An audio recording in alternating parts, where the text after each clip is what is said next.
C'est à Gitane, le quartier d'affaires d'Istanbul, capitale économique turque, que s'est scellé un pont du renforcement de la coopération économique entre la Turquie et la Côte d'Ivoire.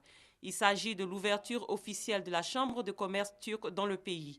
Objectif, servir d'interface entre les investisseurs turcs et l'État de Côte d'Ivoire et offrir l'opportunité aux hommes d'affaires de Turquie désireux d'investir dans le pays de bénéficier d'un cadre légal de consultation.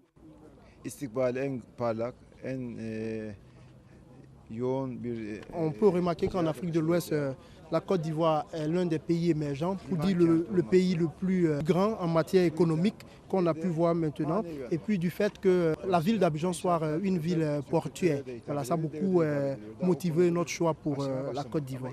Selon le président de la Chambre de commerce turque en Côte d'Ivoire, Osman Goumouskaya, les échanges commerciaux entre les deux pays s'élèvent à 298 millions de francs CFA, un chiffre d'affaires que la Turquie espère voir doubler dans les prochaines années.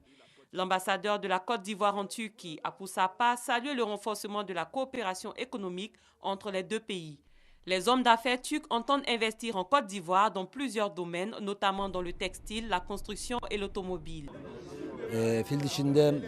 Nous avons une boutique, un showroom destiné pour les équipements et pièces de construction. Et en même temps, nous avons une boutique de prêt-à-porter pour femmes et hommes dans le textile. We want to make some investment in Ivory Coast. Nous voulons investir en Côte d'Ivoire, notamment en matière de l'énergie solaire. Nous allons installer des panneaux solaires dans le nord de la Côte d'Ivoire. Après la Côte d'Ivoire, des chambres de commerce turques verront le jour dans d'autres pays africains, avec pour base la Chambre de commerce turque en Côte d'Ivoire.